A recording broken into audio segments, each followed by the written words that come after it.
empecemos entonces.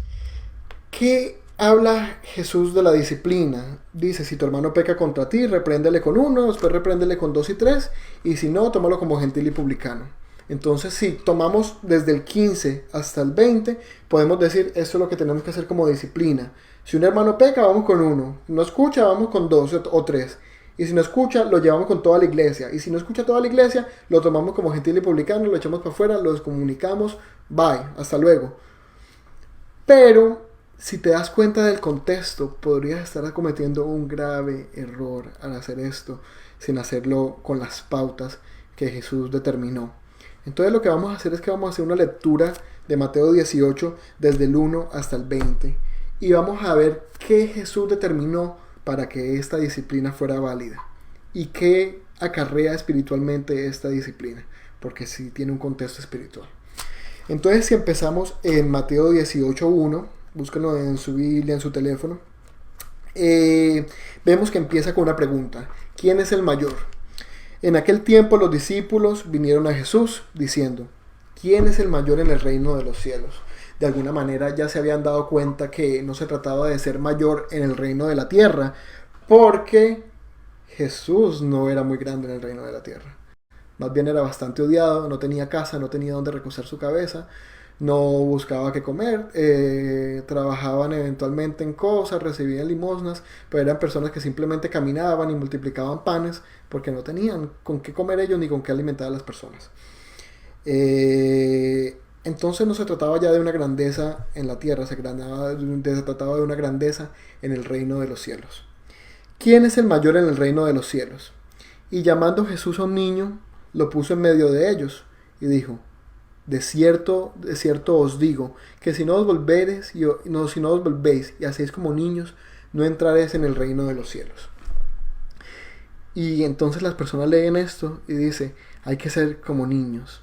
Pero hay que ser como niños, ¿en qué sentido? Hay que ser como niños infantiles, hay que ser como niños inmaduros, hay que ser como niños... ¿En qué manera? Si no os volvéis a hacer como un niño, no entraréis en el reino de los cielos.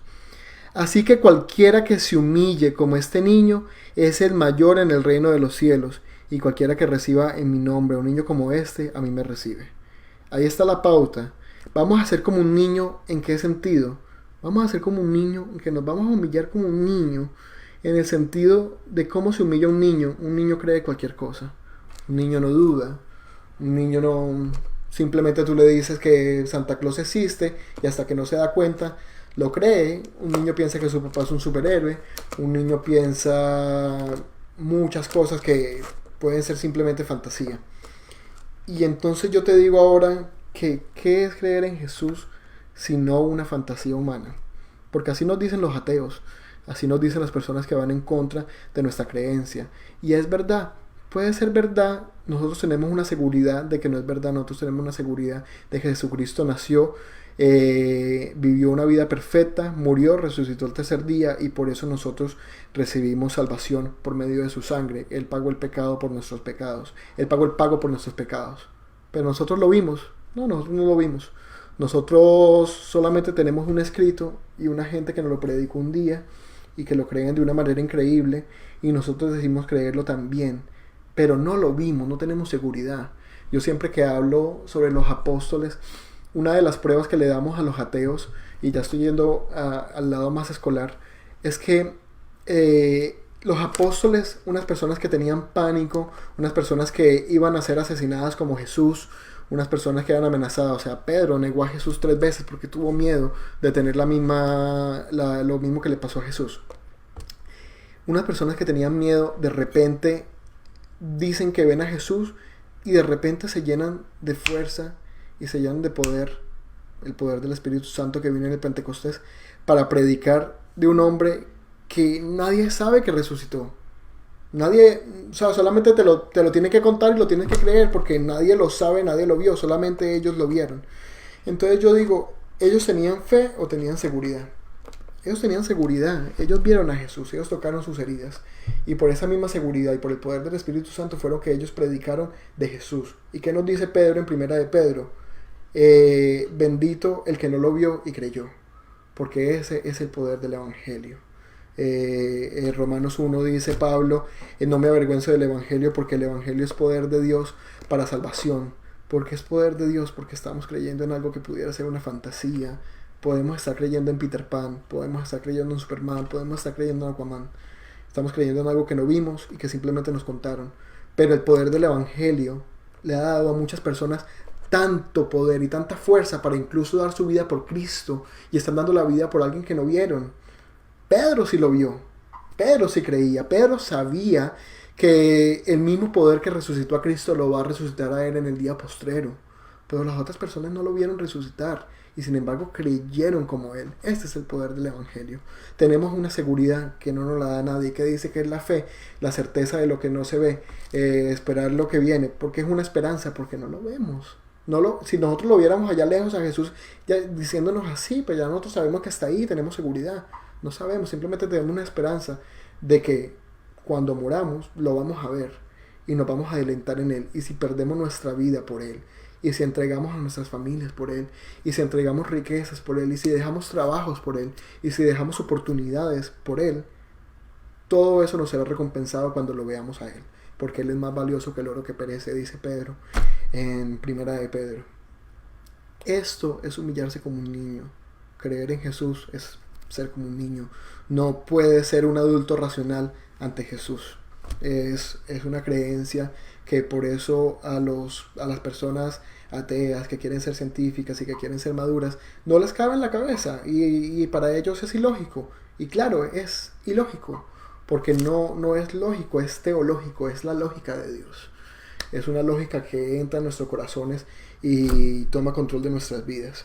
Entonces, ¿cuál es el mayor en el reino de los cielos? Uno que se humilla como un niño. Y dice: cualquiera que haga tropezar a alguno de estos pequeños que creen en mí, mejor le fuera que se colgase en el cuello una piedra de molino de asno y que se hundiese en lo profundo del mar. Aquí vemos la importancia de proteger y de ser respetuoso con estas personas que verdaderamente aman a Jesús. Porque cualquiera que le haga una ocasión de tropezar, en otras versiones dice cualquiera que le haga pecar, cualquiera que le haga caer. Dice cualquiera que haga tropezar a uno de estos niños, mejor sería que se atase el cuello una piedra de molino de asno y se hundiese en lo profundo del mar. Aquí vemos la importancia de estos niños. Dice: ay del mundo por los tropiezos, porque es necesario que vengan tropiezos, pero hay de aquel hombre por el que viene el tropiezo. Los tropiezos van a venir. Si tú eres un niño que se humilla ante Dios y cree en Él como un niño, Jesús te está diciendo: ay del mundo por los tropiezos, porque es necesario que vengan tropiezos. Los tropiezos van a venir, pero hay de aquel hombre por el que viene el tropiezo.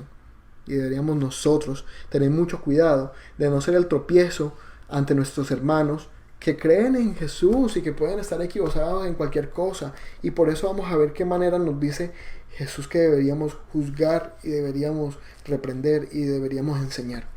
Por tanto, aquí viene otro detalle. Entonces, hay del mundo por los tropiezos. Y vamos a dejar ahí. Y sigue en el 8, otra sección. Por tanto, si tu mano o tu pie te es ocasión de caer, córtalo y échalo de ti. Mejor te es entrar en la vida cojo o manco, que teniendo 2 manos o 2 pies y ser echado en el fuego eterno. Esto es una exageración. No se vayan a sacar el ojo si su ojo le hace pecar. Pero esto es una exageración que hace Jesús de lo importante que es tener una vida santa. Y vamos a ver más adelante que en verdad está hablando de tener una iglesia santa, de tener un cuerpo santo. Qué importante es tener un lugar santo que no esté manchado por nada. Y si algo lo está manchando, sería mejor que lo echemos fuera al fuego. Y ya vamos a ver qué significa todo esto. Y si tu ojo te es ocasión de caer, sácalo y échalo de ti. Mejor te es entrar con un solo ojo en la vida, que teniendo 2 ojos ser echado en el infierno de fuego. Entonces, aquí hablamos que ¿quiénes son los niños? Los que se humillan ante Dios. Hay de las ocasiones de caer, no debemos ser ocasión de caer. Hay del mundo por los tropiezos. También vemos si algo está interrumpiendo la santidad de nuestro cuerpo, deberíamos quitarlo. Y lo dice muy exageradamente Jesús. Y dice: parábola de la oveja perdida. Mirad que no menospreciéis a uno de estos pequeños, porque os digo que sus ángeles en el cielo ven siempre el rostro de mi Padre que está en los cielos. Porque el Hijo del Hombre ha venido para salvar lo que se había perdido. ¿Para qué vino el Hijo del Hombre? Para salvar. ¿Por qué? Porque todos estaban perdidos. ¿Qué quiere decir esto? Y nos dice una verdad que si lo leemos muy lento no nos damos cuenta de esta verdad. Que todo el que Jesús salva estaba perdido y fue salvado por Jesús. Todos están perdidos. La única otra manera de obtener salvación es haber sido completamente perfecto en la ley, haber cumplido perfectamente esto. Y si alguien lo quiere estudiar, está en Gálatas 3. Si tú dices, pero yo desde aquí en adelante voy a ser perfecto, y tú dices que lo vas a lograr, y tú crees que de verdad vas a cumplir la ley perfectamente, que no son solamente 10 mandamientos, hay 300 más que solamente los dijo Jesús, y hay otros tantos más que están en Deuteronomio, en Números, en Levítico. Si tú dices, tú vas a cumplir ahora en adelante la deuda que tienes con Dios, porque nosotros nacimos ¿para qué? Para reflejar la imagen de Dios. ¿Cuál es la imagen de Dios? La imagen de Dios es su santidad. Nosotros estábamos hechos para reflejar la ley de Dios, para ser perfectos. Si alguien nos viera desde otro mundo y viera la humanidad, debería estar viendo la imagen de Dios, debería estar viendo como en un reflejo. El reflejo no tiene control de sí mismo, pero muestra perfectamente quiénes somos nosotros. Nosotros deberíamos perfectamente mostrar quién es Dios. Si nosotros vamos en contra de lo que somos, eso es lo que es pecado. La palabra pecado en el griego es hamartia, y la palabra hamartia significa no dar en el blanco. Nosotros todo el tiempo estamos actuando, pero en el momento que no actuamos como deberíamos ser, que es reflejar la imagen de Dios, estamos pecando. Si tú crees que puedes cumplir la ley, está bien, tú cumples la ley de aquí en adelante, pero ¿quién va a pagar por todo esto que no has incumplido? Y Gálatas 3 nos dice, por la ley ninguno se justificará para con Dios. Es evidente, porque el justo por la fe vivirá. Y la ley no es de fe, sino que dice, el que hiciera estas cosas vivirá por ellas. Cristo nos redimió de la maldición de la ley, hecho por nosotros maldición, porque está escrito, maldito todo el que es colgado en un madero. ¿Y por qué dice esto? Dice, porque todos los que dependen de las obras de la ley están bajo maldición, pues escrito está, maldito todo aquel que no permaneciera en todas las cosas escritas en el libro de la ley para hacerlas. En el momento que incumple unas, ya estás maldito, ya estás bajo muerte. ¿Por qué el primer pecado después de Adán? Y me fui por las ramas, qué pena, ya vuelvo. ¿Por qué el pecado después de Adán dice, si comes de esta fruta morirás? ¿Murió Adán? No murió Adán. Adán siguió viviendo físicamente, pero ¿qué pasa? Que hay una muerte segunda, y de esa muerte segunda sí vamos a morir, y solamente por la sangre de Jesucristo es que tenemos salvación de esa muerte. Entonces dice, porque el Hijo del Hombre ha venido para salvar todo lo que se había perdido. ¿Qué os parece? Si un hombre tiene 100 ovejas y se descarría una de ellas, ¿no deja las 99 y va por los montes a buscar la que se había descarriado? Y si acontece que la encuentra, de cierto os digo que se regocija más por aquella que por las 99 que se descarriaron. Y uno dice, ven, qué injusticia, ¿cómo así? Somos prácticamente como el hermano del hijo pródigo. A la gente, para no hablar del hijo pródigo, que es lo más famoso, les gusta hablar del hermano del hijo pródigo.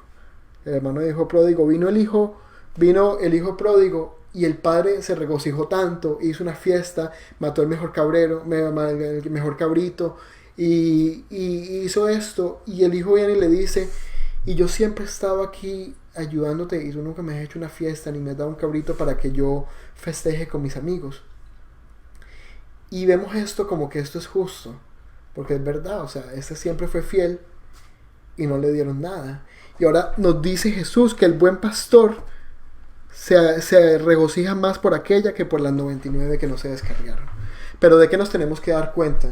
Que nuestra justicia está completamente desviada. Porque en nuestra justicia nosotros queremos ser como Dios. Por eso comimos de la manzana. ¿Por qué comimos de la manzana? Satanás, ¿qué le dijo a Adán? A Eva le dijo, y si comes vas a ser como Dios, sabiendo el bien y el mal. ¿Qué queremos ser nosotros? Queremos ser como Dios. ¿Para quién es la gloria y la honra? Para Dios. Pero ¿quién es gloria y quiénes queremos gloria y honra? Nosotros. Ese es el problema de nuestra justicia. Si el hermano del hijo pródigo fuera de verdad un hijo bueno, ¿por qué él no se regocija en que el padre está feliz? Si de verdad nosotros somos hijos buenos, ¿por qué no nos regocijamos en que Dios se pone más feliz por esa oveja que volvió que por nosotros. No se trata de nosotros, no se trata de nuestra gloria, se trata de la gloria del Padre. O sea, si nosotros vivimos, si nosotros somos buenos hijos de Dios, nosotros nos vamos a regocijar en su felicidad. No nos vamos a regocijar en la nuestra. No se trata de nosotros, se trata de Él. Si fuéramos un hijo bueno, nos pondríamos felices por esto. Porque la que se descarrió volvió, y Dios está más feliz por esa que por nosotros. No se trata de nuestra felicidad, se trata de la felicidad de Dios. Se trata de su gloria. Entonces dice, así, no es la voluntad de vuestro Padre que está en los cielos que se pierda uno de estos pequeños. Entonces, ¿cómo se debe perdonar al hermano? Y llegamos al punto clave. Por tanto, si tu hermano peca contra ti, ve y repréndele estando tú y él solos. Si te oyere, has ganado a tu hermano. Entonces, ¿qué pasa? Si un hermano hace algo, tú ves una actitud mala, tú ves algo que una persona está haciendo que es incorrecto, que se ve mal, que va en contra de la palabra, va en contra de la santidad de la iglesia, tú deberías ir solo, y este es el primer paso. ¿Por qué solo? Y esto me va a tocar a mí y nos va a tocar a muchos, porque es un problema que tenemos en la iglesia hispana. Dice, repréndele estando tú y él solos. ¿Por qué? Para evitar humillación. Tú te tienes que ganar a ese hermano. ¿Y qué es ganarse al hermano? Restaurarlo. Tuviste una mala actitud en él. Tú vas solo y le dices la mala actitud. Si él te escuchara y dice, de verdad me equivoqué. Te lo ganaste, lo restauraste. Te lo ganaste tú para ti. Y tú vas a llegar a donde Dios y le vas a decir, mira cuántas almas tengo para mí. No se trata de ti, acuérdate. Se trata de Dios. Te lo ganaste para Dios, para el reino de Dios. O sea, tú hiciste un trabajo para Dios. Todo es de Él. Toda la gloria es de Él. Todas las cosas son de Él. No se trata de ti. Entonces dice, has ganado a tu hermano. Y vamos solos porque no queremos humillarlo. No tenemos que contarle a todo el mundo el error de nuestro hermano. Y qué terrible es que nosotros, y yo he sido parte de esto, y de verdad que esta palabra, si la palabra no me toca a mí primero, de verdad que no sería un buen maestro. Porque nosotros a veces hablamos de los errores de los demás y ni siquiera le decimos a ellos. Nosotros sí podemos, somos buenos para contarle a todo el mundo y para reírnos de él frente a todo el mundo y para humillarlo con todo el mundo, y ni siquiera le decimos a él para que mejore. Solamente se trata de nosotros, de nuestro propio deleite maldadoso. De verdad que es mucha la maldad que entre hermanos, que supuestamente somos, nos vamos a burlarnos de la gente a sus espaldas y ni siquiera nos preocupa que mejoren. Preferimos que se queden así para seguirnos burlando de ellos.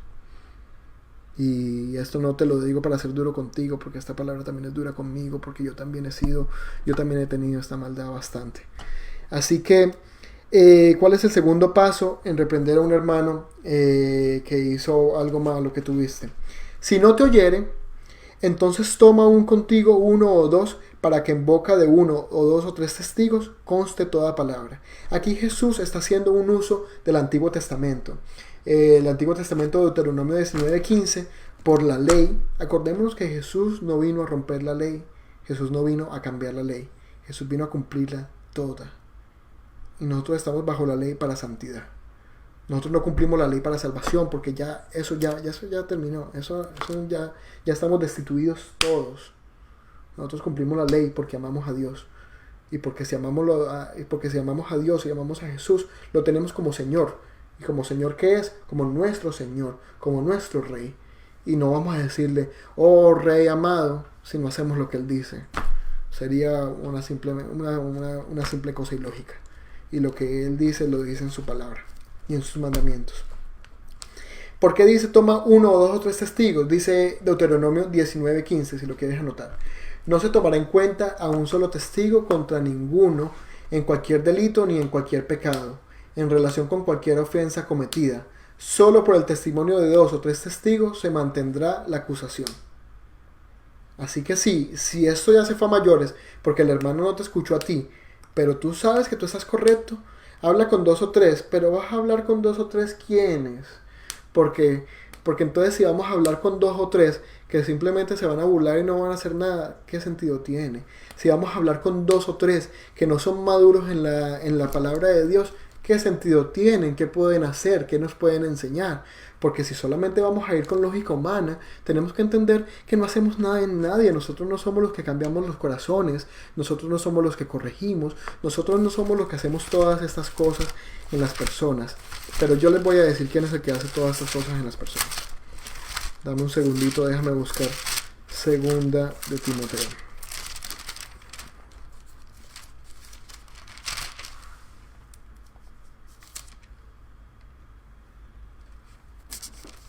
Dame un segundito, lo busco rápidamente. Y dice: toda la escritura es inspirada por Dios y útil para enseñar, para redarguir, para corregir y para instruir en justicia, a fin de que el hombre de Dios sea perfecto, enteramente preparado para toda buena obra. Si vamos a traer 1, 2 o 3 para juzgar a un hermano y para decirle una falta, no vamos a llevar a una persona que no tiene ningún conocimiento de la escritura. No se trata de un consejero, no se trata de una persona que nos va a hablar con lógica humana. Se trata de una persona que nos va a hablar con la palabra. Porque la palabra es la única que es útil para enseñar, para redarguir. Redarguir es para cambiar nuestras actitudes, para corregir y para instruir en justicia. No se trata de 2 o 3 bufones, se trata de 2 o 3 personas que están maduras en la palabra y que te pueden enseñar con la palabra qué actitud deberíamos tener y qué es lo que estamos haciendo mal. Si no los oyere a ellos, dilo a la iglesia. Y si no lo oyere a la iglesia, tenle por gentil y publicano. Ahora de nuevo, le vamos a decir a toda la iglesia. O sea, vamos a hacer un servicio de domingo, vamos a cantar las canciones, el pastor se va a montar y va a decir: hey muchachos, iglesia, antes de empezar el servicio vamos a traer al hermano fulanito. El hermano fulanito es un grosero y es un chismoso, y por eso lo vamos a juzgar a todos porque simplemente no quiere hacer caso, no le quiere hacer caso a 1, 2 o 3. ¿Usted cree que esto va a restaurar a ese hermano? Y usted me dice: se trata de restauración ya cuando una persona lo ha escuchado 3 veces. Bueno, recordemos lo que dijo Jesús. Si un hombre tiene 100 ovejas y se descarría una de ellas, no deja las 99 y va por los montes a buscar la que se había descarriado. A Dios le importa tanto una oveja que se descarrió y nosotros la vamos a tirar al suelo y nosotros la vamos a ofetear y nosotros la vamos a humillar para que ella nunca más venga. No. Si nosotros vamos a juzgar a una persona y vamos a decirle una falta y queremos que ella mejore, es para restaurarla. Y para restaurarla, ¿qué es? Para ganárnosla para Dios. Entonces, ¿cuál es la iglesia? La iglesia es un cuerpo de personas maduras que juzgan todas las cosas. Ya son más de 2 o 3, son todo el cuerpo de líderes. Y si un problema se ha vuelto tan grande como para llevarlo a la iglesia, debería todo el cuerpo de líderes estar junto. No deberían estar ocupados. Esto es una cosa importante. Un alma es importante. Por una se regocija Dios y por una que se descarría se contrista a Dios. Así que es algo importante y es algo que tenemos que tener en cuenta en nuestras iglesias. Entonces, pero si no los oyere a ellos, dilo a la iglesia.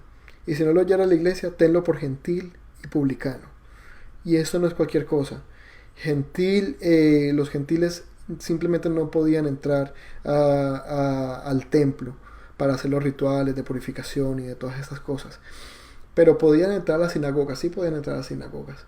Entonces, nosotros ahorita no tenemos un templo donde hacemos purificaciones, donde hacemos rituales, donde hacemos todas estas cosas. Pero, ¿qué significaría esto para la iglesia de nosotros? Si esta persona simplemente no escucha, se le tiene como gentil y publicano, se le tiene como una persona que está fuera de la comunión. Entonces, estos versículos, ¿qué nos enseñan? Que hay una comunión privada, hay una comunión que es más cerrada, hay una comunión que es más íntima. ¿Qué es la iglesia? ¿Y quiénes son los confirmados? Y los confirmados es un término que Pablo habla en todas sus cartas. Y en Hechos también ellos iban a confirmar a los hermanos. ¿Qué es confirmar a un hermano? Confirmar que está en la verdad. Todo aquel que declare que Jesús nació de carne y de espíritu y vivió una vida perfecta y murió y resucitó al tercer día, viene de Dios. Cualquiera que no confiese esto es simplemente una herejía. Y esto era lo que ellos confirmaban, que las personas estaban bien en la iglesia. Si nosotros nos vamos más atrás a la iglesia primitiva, a la iglesia de los apóstoles, cuando los apóstoles mueren, nosotros tenemos muchos escritos de los padres de la iglesia, los padres que continuaron con la iglesia de Jesucristo después de que los apóstoles murieron. Para una persona hacerse parte de una iglesia había un proceso muy largo. Habían exámenes, habían todo tipo de preguntas, tenía que mostrar frutos, tenía que mostrar que de verdad amaba a Dios, tenía que mostrar los frutos de arrepentimiento. Había un proceso muy largo para ser parte de una iglesia, no solamente porque ellos miraban el ser cristiano como un privilegio y como algo que no se debía tomar como poca cosa, pero también porque los cristianos eran muy amenazados en la iglesia primitiva. Y si estaban metiendo a un traidor, iba a ser una persona que simplemente iba a ir en contra de ellos y los iba a hacer que todos murieran. Morir por Cristo puede ser una maravilla, pero no significa que tenemos que buscar la muerte. Pero no se trata de tentar a Dios. Nosotros no nos vamos a martirizar porque esa es una muerte digna de tener por Dios. Si Jesús, cuando Satanás le dijo, tírate porque ángeles te recogerán. Si Jesús se hubiese tirado, entonces yo también me tiraría a donde yo sé que me van a matar, a donde yo sé que me van a destrozar por Cristo. Pero él no dijo eso, él dijo, sí, ángeles se sostendrán, pero también dice la palabra, no tentéis al Señor tu Dios. No se trata de tentar a Dios. Si estamos en un país, estamos en un lugar donde nos prohíben predicar a Cristo, nosotros no vamos a hacer caso a la ley, porque predicar a Cristo es el motivo de nuestras vidas. Pero si nosotros podemos evitar estar en peligro, estar en un peligro innecesario por Cristo, no lo deberíamos hacer. Entonces, si no lo oyera la iglesia, tenlo por gentil y publicano. De cierto os digo que todo lo que atéis en la tierra será atado en el cielo, y todo lo que desatéis en la tierra será desatado en el cielo. Ahora yo pregunto, todo lo que yo ato en la tierra, ¿a qué se refiere? ¿De qué ha estado hablando Jesús todo este tiempo? Ha estado hablando de la disciplina. Y si vemos la palabra atar, en inglés bind, en griego deo, la palabra deo, y la utiliza en muchas partes de la Biblia, la palabra bind en este contexto tiene el retener el pecado de alguien. Atar quiere decir retener el pecado de alguien. En muchas cosas también podía ser como atar una cuerda, como atar una cosa. Para los judíos, el atar era hacer algo prohibido. A decir que algo es prohibido. Si dicen, no sé, los romanos vinieron y dijeron algo, entonces ahora los judíos prohibimos comer pescado los viernes. Entonces ellos decían, los judíos atamos comer pescado los viernes, lo hacemos prohibido. También lo retenemos, sino también dicen, si tú ibas manejando con tu carrito y alguien venía y te quitaba algo como un robo o como un diezmo, no sé, como una penalidad, lo que estaban haciendo era atando tu cargamento y te lo estaban quitando. Dice, yo ato tu cargamento, tú lo que sabías es que te lo quitaron o que lo retenían. Entonces la palabra atar dice, de cierto os digo que todo lo que atéis en la tierra será atado en el cielo. El pecado, si una persona no escuchó al 1, ni al 2, ni al 3, ni escuchó a la iglesia, a esa persona se le retiene el pecado. Y todo lo que es atado en la tierra será atado en el cielo. ¿Qué quiere decir? Que el pecado que nosotros retenemos de esta persona también es retenido en los cielos. La iglesia, que es la verdadera iglesia de Cristo, retiene el pecado de una persona, y ese juicio que la iglesia ha hecho también es hecho en los cielos. Tremendo poder que nos dieron, tremenda cosa que nos dieron. Y dice, y todo lo que desatéis en la tierra será desatado en el cielo. O sea que cuando nosotros vemos que una persona tiene un verdadero arrepentimiento, el perdón que nosotros damos también ha sido dado por Dios. No nosotros cualquiera, la iglesia, los confirmados, las personas que confirmadamente hacen todo por Dios. Las personas que confirmadamente, obviamente pecamos, obviamente tenemos malas actitudes, pero que en el momento que tenemos una mala actitud, no tiene que venir 2 y 3, ni tiene que venir la iglesia. En el momento que tiene que venir uno y decirnos, estás mal, y tú puedes decir, es verdad, estoy mal, y voy a tratar de no volver a hacerlo. Esa iglesia de confirmados lo que atan en la tierra es atado en el cielo, el pecado que atan en la tierra es atado en el cielo. Y la gente dice, bueno, pero eso te lo inventaste tú.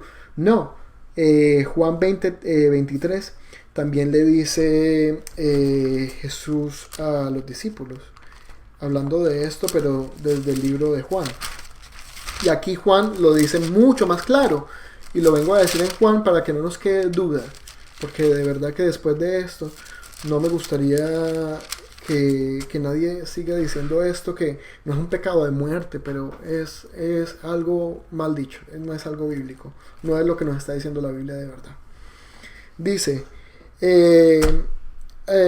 cuando Pedro apareció a los discípulos, dice, a quienes remitieres los pecados les son remitidos, a quienes perdonares los pecados les son perdonados, y a quienes se los retuvieses les son retenidos.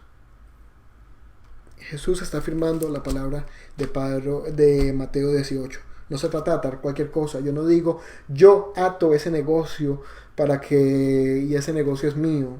Yo ato a esta persona y la pongo en maldición. ¿Qué otras locuras he escuchado en mi historia? Y está bien, porque la ignorancia no está mal, pero lo que sí está bien es aprender de la palabra de Dios. Tantas cosas que dicen con atar y desatar.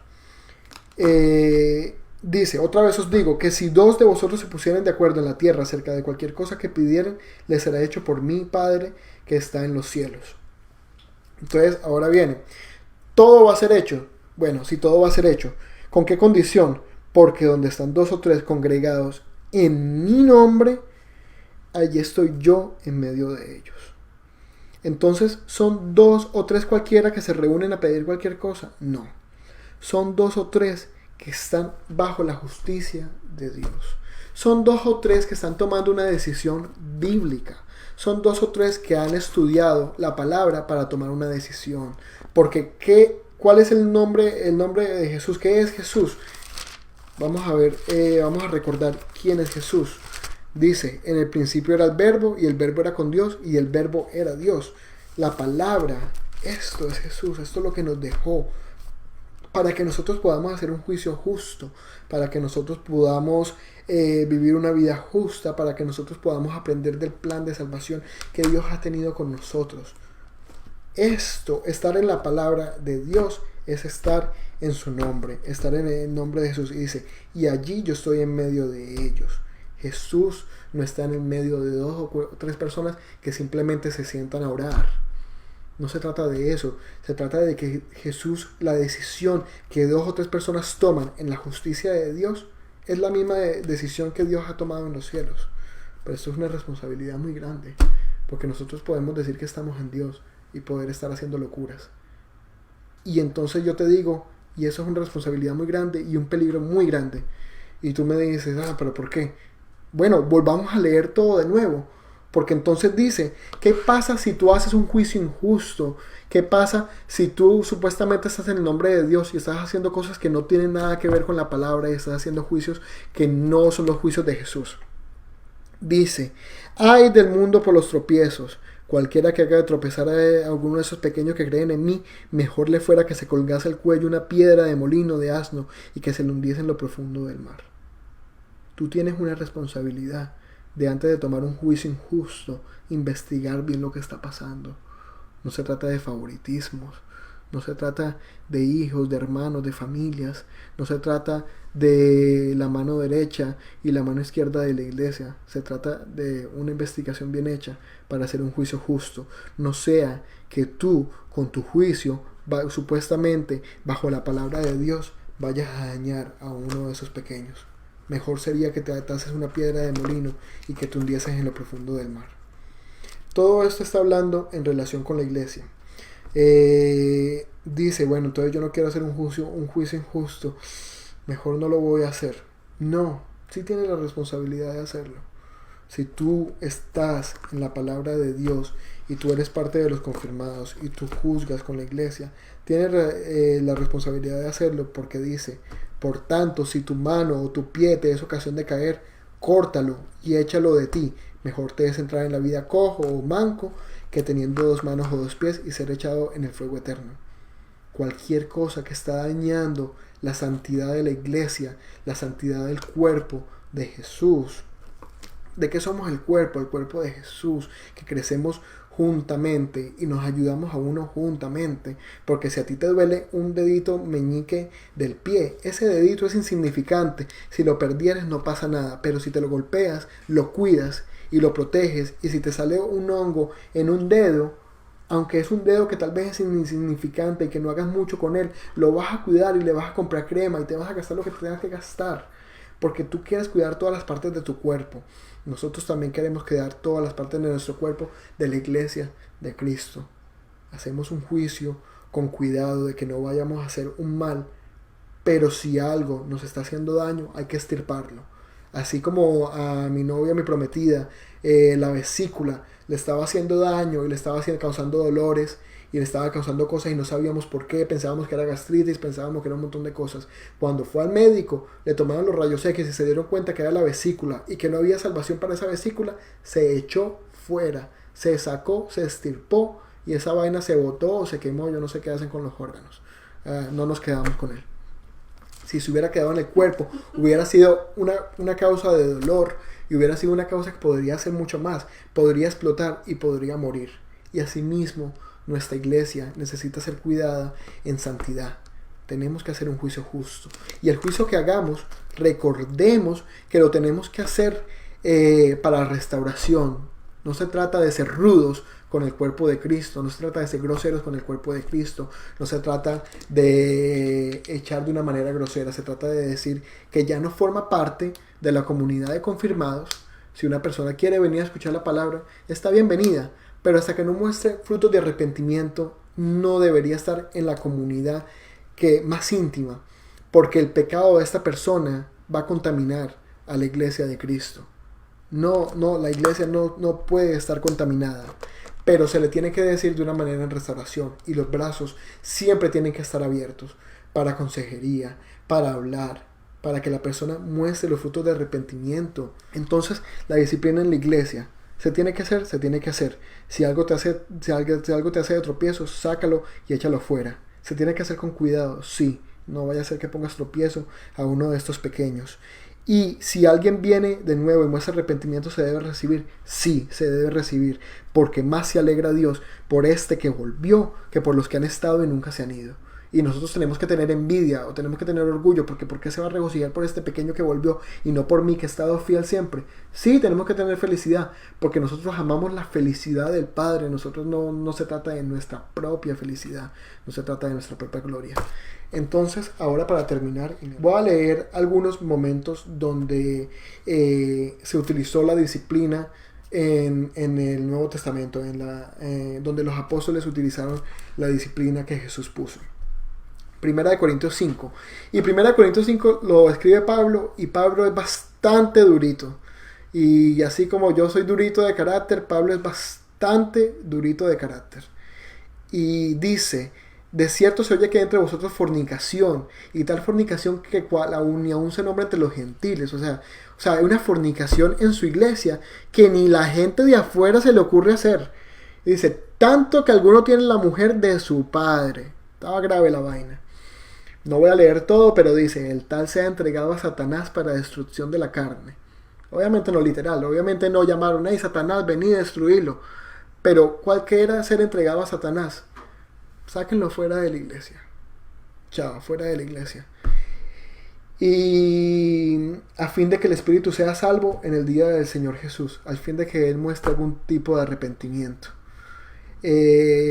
No es vuestra jactancia, no sabes que un poco de levadura leuda toda la masa. Aquí Pablo reafirma que nosotros tenemos que tener una iglesia santa, un templo santo. Nosotros tenemos que buscar la santidad de nuestra iglesia. Sin embargo, esta carta fue bastante dura, y Pablo escribe una segunda carta, no por esto, pero en su segunda carta vuelve a hablar de esto. Y dice: porque por la mucha tribulación y angustia del corazón os escribí con muchas lágrimas. A Pablo le dolió mucho esto, y aunque lo escribió tan duro, que sonó rudo, y que sonó como que a Pablo no le importaba a esta persona y dijo: échenla fuera, dice: con angustia del corazón escribí con muchas lágrimas. A Pablo le dolió esto, no para que fueras contristado, sino para que supieses cuán grande es el amor que os tengo. Si alguno me ha causado tristeza, no le ha causado a mí. Y dice: le basta a tal persona esta represión hecha por muchos. O sea, ellos fueron obedientes a la palabra de Pablo, lo echaron y lo reprendieron. Así que al contrario, vosotros más bien debéis perdonarle y consolarle para que no sea consumido en demasiada tristeza. Esta persona fue echada de la iglesia y de verdad el acto de haberlo echado de la iglesia hizo algo en él que le causó tanta tristeza que el mismo Pablo dice, tráiganlo de nuevo, ya si él muestra arrepentimiento, tráiganlo de nuevo, perdónenle y consólenlo, por lo cual os ruego que confirméis el amor con él, porque también para este fin os escribí, para tener la prueba de si vosotros son obedientes en todo. Aquí vemos una prueba de disciplina. La persona se disciplinó, se echó fuera, la persona mostró arrepentimiento y le fue perdonada por Pablo y por la iglesia. Segunda de Tesalonicenses 3. Pero ordenamos, hermanos, en el nombre de nuestro Señor Jesucristo, que os apartéis de todo hermano que ande desordenadamente, y no según la enseñanza que recibiste de nosotros, porque vosotros mismos sabéis que de qué manera debéis imitarnos, pues nosotros no anduvimos desordenadamente entre vosotros, ni comimos de balde el pan de nadie, ni que trabajamos con afán y fatiga día y noche, para no ser gravosos a ninguno de nosotros. Aquí está hablando de que alguna persona simplemente estaba yendo a la iglesia para tomar provecho de la iglesia. Y dice, ustedes tienen que seguir la doctrina que nosotros seguimos. O sea, Pablo podía recibir sustento de la iglesia, y hay un discurso larguísimo que lo podemos estudiar un día sobre esto. Pero Pablo trabajaba porque él no quería ser trabajoso para la iglesia. Él iba a repartir el evangelio. Él no iba a vivir de la iglesia. Entonces, si una persona simplemente es gravosa, también estaba diciendo que no anduviesen con esa persona desordenada. Y hay muchos más, pero ya ha pasado bastante tiempo. Los voy a decir nada más si alguien está apuntando para que los lea. Segunda de Timoteo 2 es un buen ejemplo. Tito 3 dice, al hombre que cause divisiones después de una y otra amonestación, deséchalo. Segunda de Juan 1, y este es el amor, que andemos según sus mandamientos. Ese es el mandamiento, que andéis en amor, como vosotros habéis oído desde el principio. Alguno que no anda en amor, muchos engañadores han estado entre ustedes. Si una persona va en contra de la doctrina, fuera también. Tiene que mostrar arrepentimiento. Si de verdad son una iglesia de Dios, tienen que tomar una decisión santa basada en la Escritura. Y Judas 1, que es uno muy importante, y con este termino. Conservaos en el amor de Dios, esperando la misericordia de nuestro Señor Jesucristo para vida eterna. Algunos que dudan, convéncelos. A otros salvad, arrebatándolos del fuego. Esto es lo que tenemos que hacer con las personas que están allá afuera y con las personas que están dentro de nuestras iglesias. A los que dudan, convéncelos. A otros salvad, arrebatándolos del fuego. Y de otros tened misericordia con temor, aborreciendo aún la ropa contaminada por su carne. Así de fuerte tenemos que tomar el pecado de las personas y la santidad de la iglesia. Nosotros podemos tener misericordia, pero con temor, porque nosotros no nos vamos a contaminar con lo que ellos hacen. Si ellos son borrachos, nosotros nos vamos a contaminar con su borrachera. Si son fornicarios, nosotros nos vamos a contaminar con su fornicación. Si ellos cometen estos pecados, nosotros nos vamos a contaminar con ellos. Así que, bueno, ha sido un gusto, y déjame hacer una oración por todos nosotros antes de irnos. Señor, muchas gracias por esta noche, muchas gracias por esta palabra, muchas gracias por lo que nos enseña. Gracias porque, aunque es duro, está haciendo algo en nosotros. Porque aunque puede parecer fuego, nos está probando como el oro. Nosotros queremos ser verdadero oro ante ti, y tenemos que aceptar cualquier tipo de reprensión, y tenemos que aceptar tu palabra. Y tenemos que aceptar que tenemos que ser como tú nos mandaste a ser, Señor. Danos la sabiduría para manejar nuestras iglesias, danos la sabiduría para manejar a los hermanos. Por favor, concede misericordia, trae todas las ovejas perdidas, Señor Jesús, que nosotros nos podamos regocijar contigo, porque esa oveja volvió, porque esa oveja fue restaurada, Señor. Da espíritu de sabiduría a los que tengan que reprender a alguien, y da espíritu, Señor Jesús, de contentamiento a los que reciban esa reprensión, que la reciban con alegría para parecerse más a ti, que entiendan que esto no es para mal, sino para bien, porque todos juntos, el cuerpo de Cristo, estamos caminando en parecernos más a ti. Te damos las gracias por la palabra, te damos las gracias por el privilegio que tenemos de tenerla, y te pido por todos los que están escuchando, Señor, y todos los que van a escuchar. Gracias por todo, en el nombre de Jesús. Amén.